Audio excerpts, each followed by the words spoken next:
Si tu es en dépression, ce que tu mets chaque jour dans ton assiette peut soit soutenir ta dépression ou soit t'épuiser encore plus sans que tu t'en rendes compte. Et c'est ce qu'on va voir là aujourd'hui, comment bien manger pour lutter contre la dépression.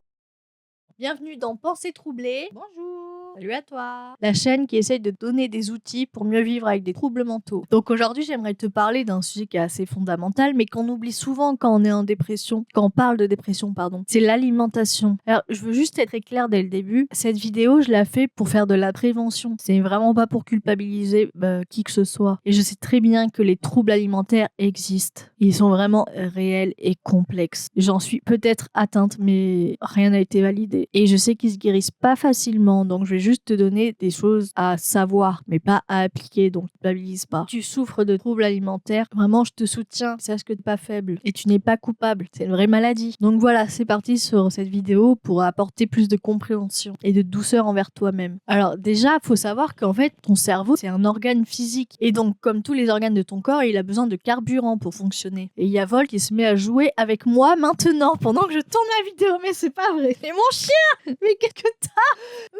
Bon, on va essayer de faire la vidéo avec Volt, là qui essaye de jouer. Donc bref, en fait, quand tu manges mal ou pas assez, ton énergie elle peut chuter et t'as encore plus de pensées négatives. Et puis t'as ton stress qui augmente. Et puis du coup, tout peut devenir plus lourd. Mais t'en fais pas, en fait, c'est juste ton corps qui manque de ressources. Et sache que la lumière revient toujours. C'est juste qu'un corps épuisé a plus de mal à la laisser entrer. Hein, Volt? Wow! Oh oui, mon bébé, oui!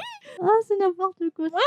Du coup, pourquoi la dépression, elle dérègle l'alimentation? C'est très courant quand t'es en dépression, en fait, soit tu vas plus avoir faim, soit l'inverse, tu vas avoir envie de tout manger, beaucoup de sucre, très gras, tout ça, comme c'est mon cas. Et c'est pas un défaut, c'est juste ton cerveau qui est en train de chercher un soulagement rapide, en fait. Vous le voyez pas, mais il me mord les mains, là. Je vais baisser la caméra juste pour que vous voyez. Ça y est, il joue plus là. On va continuer comme ça, alors, c'est pas grave. Du coup, je disais. Et bref, du coup, le problème de trouver un soulagement immédiat, c'est que ces aliments, ils peuvent accentuer ou même donner des montagnes russes émotionnelles encore pires, et plus d'anxiété, plus de rumination. Du coup, en fait, c'est un cercle vicieux, malheureusement. Mais déjà, comprendre ce cercle, c'est déjà commencer à guérir en soi. Et du coup, qu'est-ce qu'il faudrait manger quand on est en dépression? Surtout des trucs simples, évidemment. Évidemment, on va pas parler de cuisine compliquée, pas de pression, les amis. On va vraiment parler de solutions simples, accessibles et réalistes. Alors déjà, le mieux, c'est de manger régulièrement. Même quelque chose de petit, c'est mieux de garder ton rythme alimentaire plutôt que un peu le détruire. C'est un cercle vicieux, évidemment. Mais vraiment, ça peut être un tout petit truc, par exemple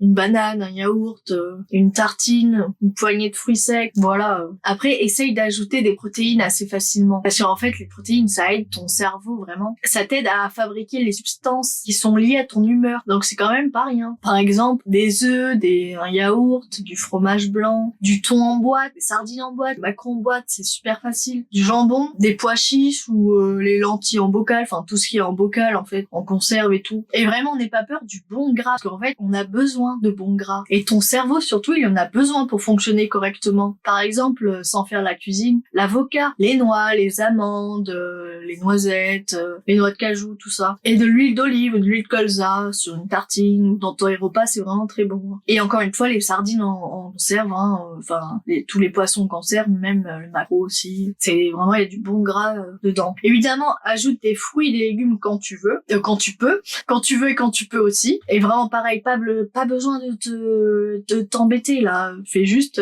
des fruits frais, des bananes, des poires, des pommes, enfin ce que t'aimes quoi. Des légumes, si tu veux pas t'embêter, surgelés, mais je sais qu'il faut avoir de quoi les mettre en surgelé, ce qui n'est pas mon cas. Du coup, légumes en bocal, en conserve, voilà. Après, il existe des crudités prêtes à l'emploi aussi. Et ça, ce que je mange en ce moment, des soupes qui sont en briques, qui sont toutes prêtes. Vraiment, elles sont très bien. Hein. Vraiment, chaque ajout, ça compte. Hein. Plus dur à faire, réduire le sucre vraiment avec bienveillance. Alors, on évite l'arrêt brutal. Ouais, plutôt conseiller de pas faire d'arrêt brutal, mais je sais que je vous donne ce conseil, mais que moi je l'applique pas. Mais pour commencer, bref, tu peux juste remplacer une sucrerie par un fruit, ou tu ajoutes plus de protéines dans tes repas si t'as des fringales, tu seras plus rempli, de coup t'auras moins faim.